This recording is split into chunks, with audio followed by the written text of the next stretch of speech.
Hi, this is Vicki from Learning Home Volunteers, and welcome to our new learning session, Astronauts. The evenings have been so lovely, warm, and inviting. Our family has been spending a lot of time outdoors in the evening. Looking up at the sky, we've seen some wonderful moons, stars, and I'm sure your little learners are curious about what they see. So I thought we'd do a little adventure out into space. So we're going to suit up your little ones and give them a feel of what it'd be like to be a space explorer, an astronaut. Our books in this learning session are here to help the child imagine themselves as astronauts venturing into space. We have a great collection of nonfiction and fiction books. Our storyteller has some great ideas for looking at the night sky for you and your family as well. So our first book, Me and My Place in Space, our little explorers start at Earth and then take a little tour of the solar system and out into the space in the stars. In our next book, On the Moon, is a story about astronauts going to the moon and doing all the important scientific research that they do. Great photos, real and otherwise. It makes me just want to put a spacesuit on and blast out into space. Our last book is about Pete the cat and his visit to a space camp, a summer camp that's devoted to pretending that they're astronauts. And during space camp, he learns how to be an astronaut, which I thought would be super fun. And who doesn't like Pete the cat?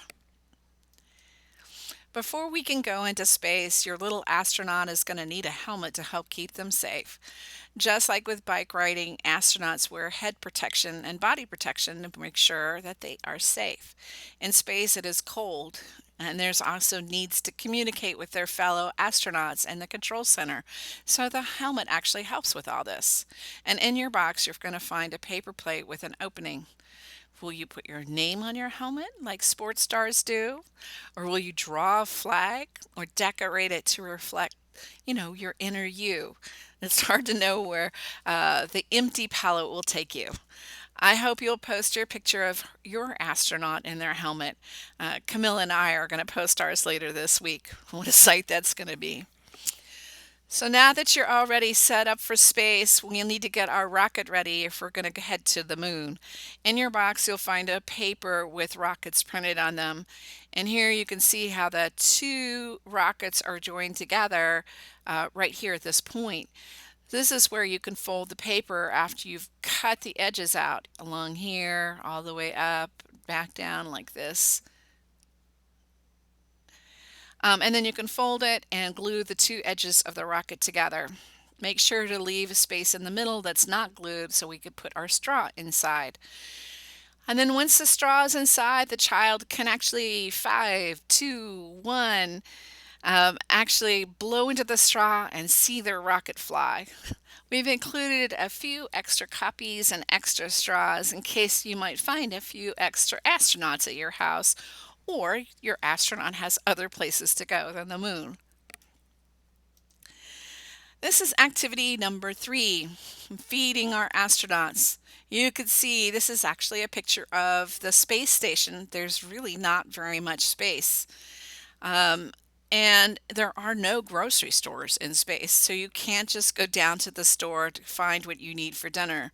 So astronauts have to take their food up to space. Their food is freeze dried, which makes the food take less space and it won't spoil. And we have provided a couple of real astronaut foods for you and your child to try: ice cream, frozen dried ice cream, and Tang. For most freeze-dried foods, you have to add water, but with this ice cream, you can just eat it as it comes to you. For Tang, you're going to actually need to add water. So the powder is enough for a quart of Tang. So add the powder into a quart of water and stir. Tang was a huge thing when I was growing up. Everyone wanted to be an astronaut, and we wanted to try everything that astronauts did. Now, astronauts spend a great deal of time in space. Can you imagine eating reconstituted food? No sweet peaches or warm soup or cold ice cream. What would your little astronaut miss most when they're in space? I hope that they'll share their reactions to the astronaut food and tell us why you liked it or didn't like it and why. Um, are you guys ready to make some planets for our astronauts to go to?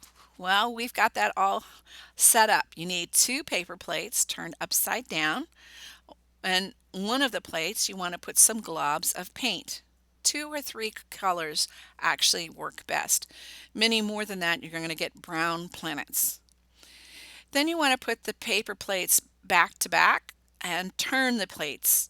This will actually mix the paint, and as you open them up, you'll end up with two planets that you've made. We'd love to see your planets. I can't wait to see where your astronaut found in their exploration of space and what those planets look like. Well, we hope you have a great week being an astronaut, and we'll have more for your little astronauts to do next week. Thank you for joining us.